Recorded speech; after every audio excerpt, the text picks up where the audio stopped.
Hi, my name is Drew. Welcome to my channel, The So Seamstress. The video that you're about to watch is my documentation of the process of making this dress that I am wearing using a vintage Vogue sewing pattern from 1957. I don't know how much you'll actually learn from watching this video. It was a very interesting process for me. I had to make some changes and leave some things out. But I will say that the process of actually completing the garment and the way it feels to actually be wearing something that I made with my own two hands was very inspiring for me to do more of this. And so I'm looking forward to it. I hope you follow along on my journey. So hit the subscribe button. And if not, while you're here, at least hit the like button for this video. It definitely helps me out. So yeah, I hope you enjoy the video. And I hope you're inspired to create a vintage dress of your own. So with that said, we'll get into today's video. Thank you for watching. So I have the pattern that we're going to be doing today, and it is a vintage Vogue reproduction from 1957. We're doing view A with the short sleeves. And so I have my supplies here. It just calls for a 14-inch zipper, seam binding, which I have here, and what I have here is 5 yards of a linen that I got from Mood.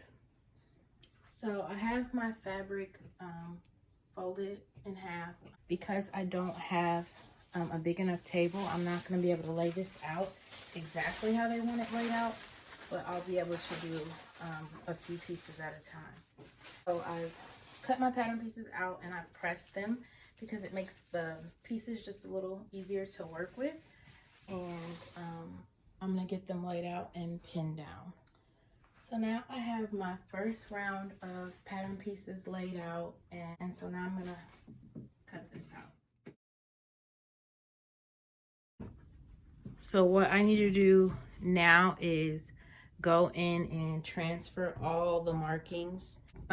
All the big pieces have pleats, so you have to make sure you mark those well. We'll see what method I use to mark the pleat line, because I've never done those before.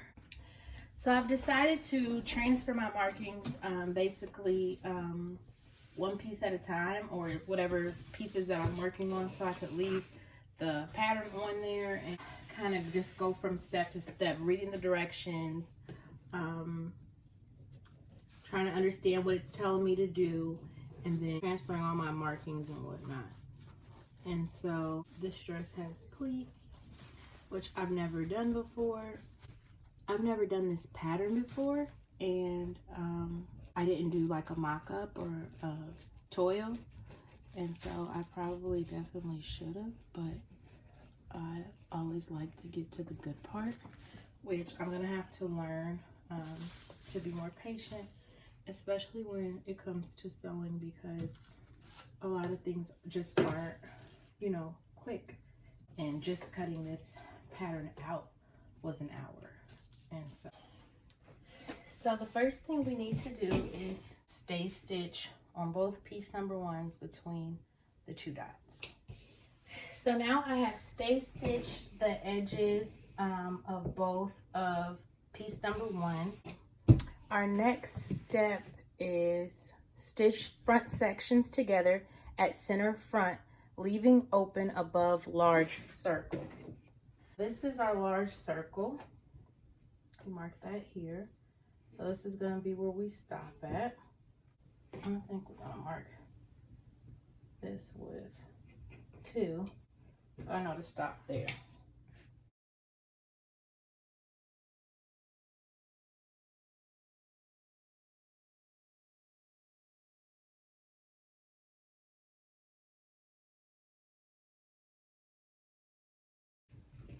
I'm very excited to see what this dress looks like. I've decided that I want to take my channel in a vintage direction. That seems to be where my brain and where my thoughts always go when I'm looking for inspiration, or what I love most about clothing and fashion.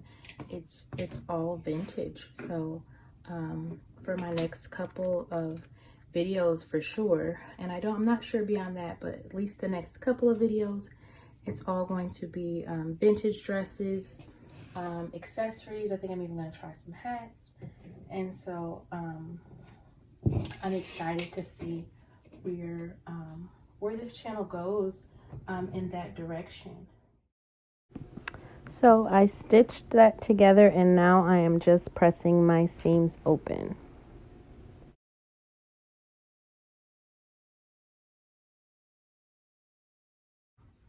So now I have pattern piece number 2 out. I need to transfer all my markings. I found this cool pencil. So I lost my marker somewhere in here, so this pencil's gonna have to do.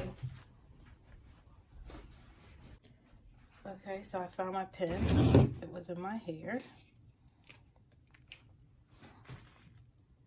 I'm gonna mark all the circles. That goes through pretty good.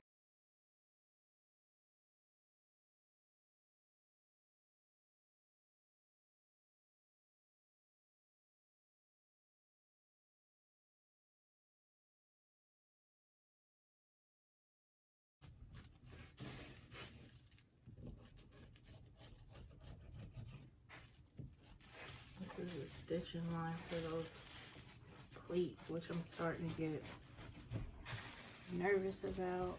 I think that's everything. So the next thing to do is stitch piece number 2 onto piece number 1, and it's a princess seam. So this was I've only got one pin so far, and I'm going to do it and then do the other side. It was a little bit tricky. I had to clip along here to get it to line up, and then it says we're going to stitch ending at upper small circle. So that is here, and then stitch. I don't know what the hell this means. Stitch princess seam from there to there, and then stitch from there to there on the stitching line. So we'll do that on both sides and see what happens. So it's just a lot of being super patient with it. It took me a little bit longer than I thought it would, and it was totally worth taking my time with it, because I think they came out, the princess seams came out really good, and it's gonna be a really good look. So I'm going to stitch this all the way down on both sides. So now I finished sewing down the sides, and we have our princess seams in. It is time to put in the pleats, which is something I've never done. So the instructions say to make pleats on outside, crease along lines of small circles, bring creases to lines of large circles based. That's what I believe they were marking, but I'm going to take a look at my pattern pieces just to see what was going on. I'm pretty sure. So that's, I see a mark right there. Oh, and there's another mark, and it matches up with that mark. So that would be the crease that they're telling me to make. To there. This is how I think this goes. And so we're gonna give it a try and see what happens.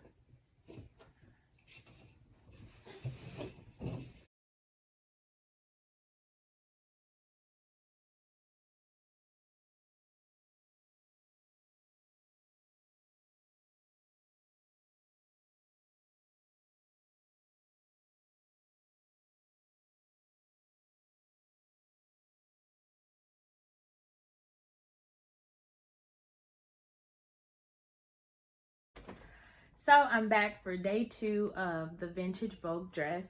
I ended up calling it quits a little early yesterday because I struggled a lot with the instructions in regards to the pleats.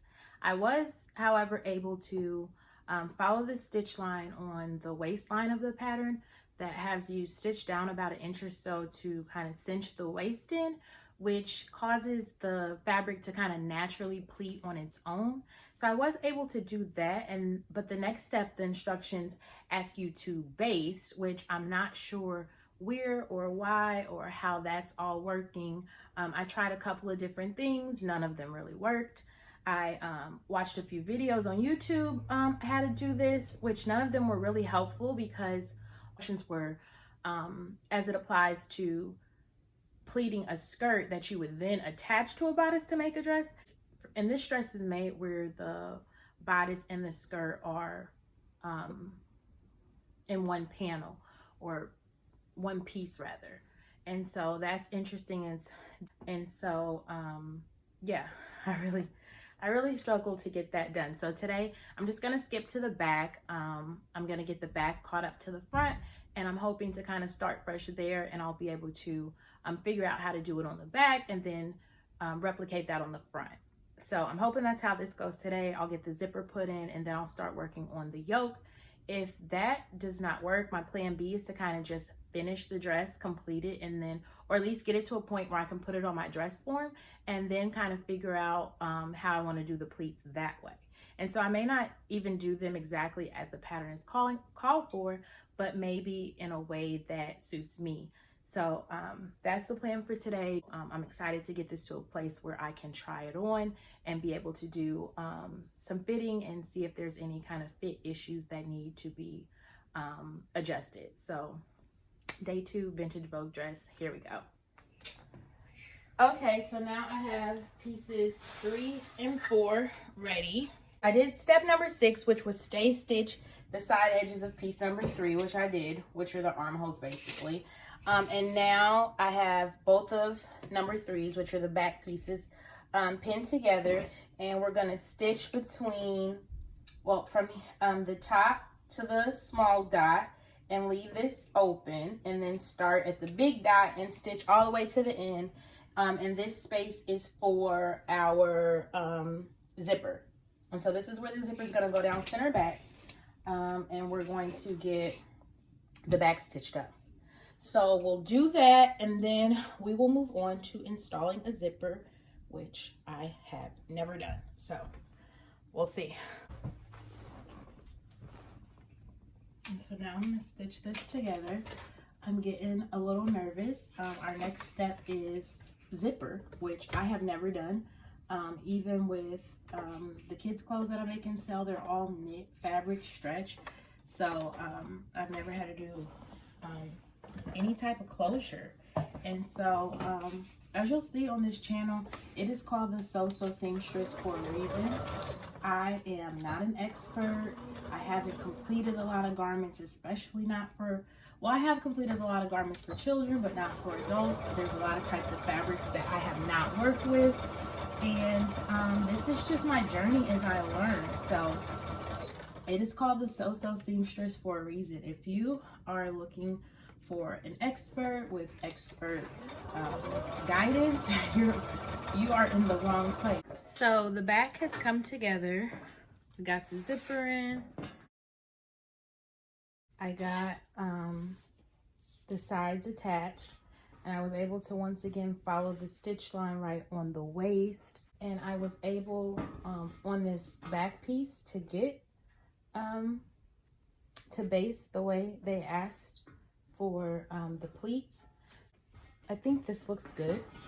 I'm very pleased with the zipper and how it turned out. So I have my front done and my back. I'm gonna see what the next steps of the instructions are, but I think I'm gonna skip those anyway and move on to the yoke. So I've completed the next couple steps in regards to pattern piece number 5, and so that was to reinforce the armholes through the small dot, which I did, stitch together at center front, leaving open above small circle, and press, which I did, and then fold back the shoulder strap seam allowance and press, which I did. So now the next step is to attach the front facing to the front of the dress. And so I'm being sure, it's kind of hard, I should probably move to my larger table. I'm matching up the notches and pinning.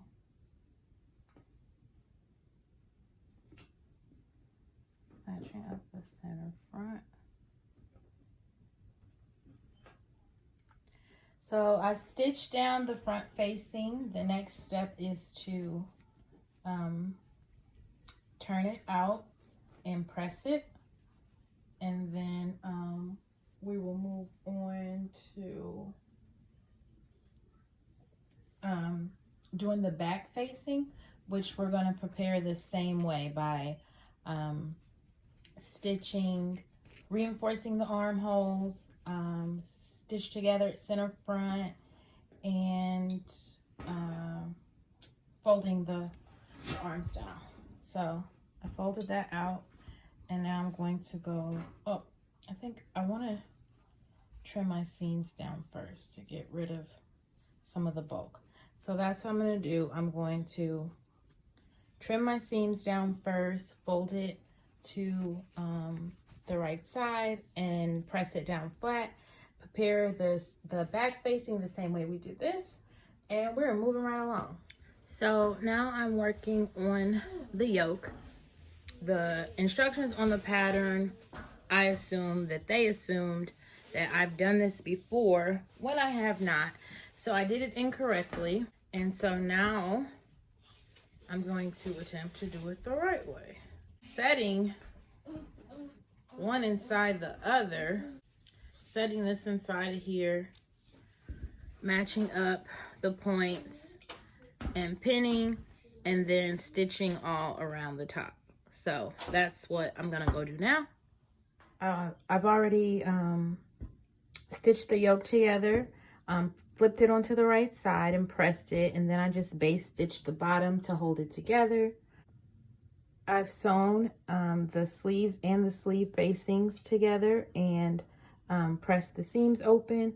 My next step is to fold an edge of the facing up and press it down.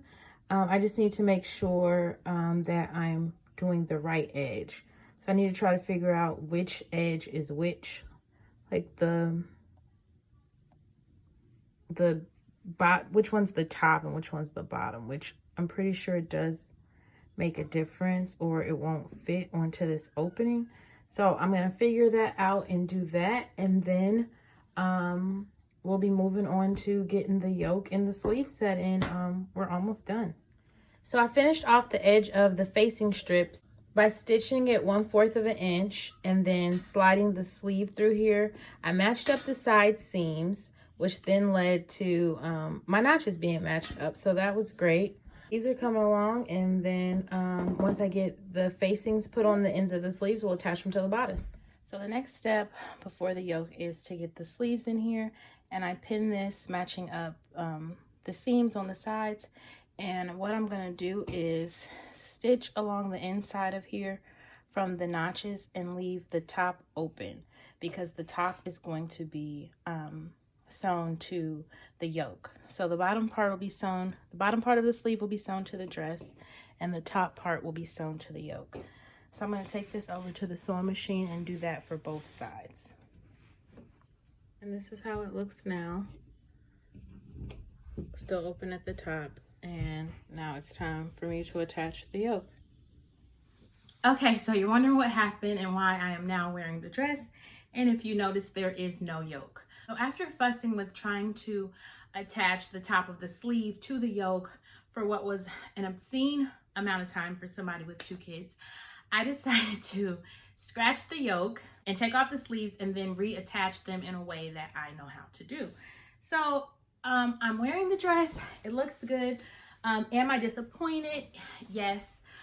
the yoke was actually like a detail that made this dress really special, and so I'm disappointed to not have that detail. But am I happy with the dress overall? I am. I'm happy to have completed this garment, and it feels really good to be wearing something that I created with my own two hands.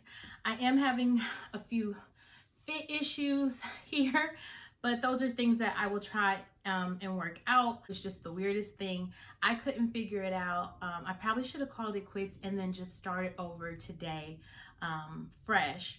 But I didn't do that. I wanted to just get through with the dress. So I'm a little disappointed that I rushed through the process. And, I then hemmed it, and the hem came out pretty good. So I'm happy with that. I'm happy overall with how it looks.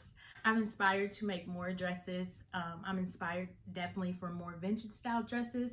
So if that's something that interests you, please remember to subscribe to my channel and you'll see future videos. And while you're here, you might as well like this one. That definitely helps me out with YouTube's algorithm. So thank you for watching. I hope that you enjoyed the video. I hope that you if not learned something, that you became inspired to create your own vintage dress. So follow me on Instagram at SoSoDrew, and you'll see my progress in real time, and check out some of my previous videos and the ones that are sure to come in the future. See you later.